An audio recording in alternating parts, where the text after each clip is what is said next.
حضرت موسیٰ علیہ السلام جب حاضر ہوئے ہیں اللہ تعالیٰ کے طلب کرنے پر کوہ طور پر، اس وقت جب اللہ تعالیٰ نے مخاطبہ اور مکالمہ اپنے مخاطبے اور مکالمے سے سرفراز فرمایا حضرت موسیٰ علیہ السلام کو، تو ان کی آتش شوق کچھ اور بڑھ کی، ایک فرمائش کی، درخواست کی، پروردگار مجھے ذرا اپنا دیدار عطا فرما، میں دیکھوں تجھے۔ گفتگو ہو رہی ہے،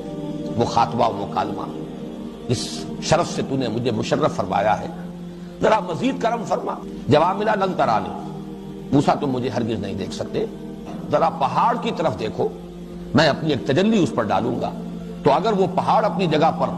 قائم رہ جائے، کھڑا رہ جائے، جھیل جائے ہماری تجلی کو، تو تم بھی سمجھنا کہ ہمیں دیکھ سکتے ہو، ہمارے دیدار کی تاب لا سکو گے۔ جب اللہ تعالیٰ نے اپنی تجلی ڈالی اس پہاڑ پر، وہ یا تو ریزہ ریزہ ہو گیا یا دب گیا، ہموار ہو گیا، بیٹھ گیا زمین کے ساتھ۔ حضرت موسیٰ علیہ السلام بے ہوش ہو کر گر گئے۔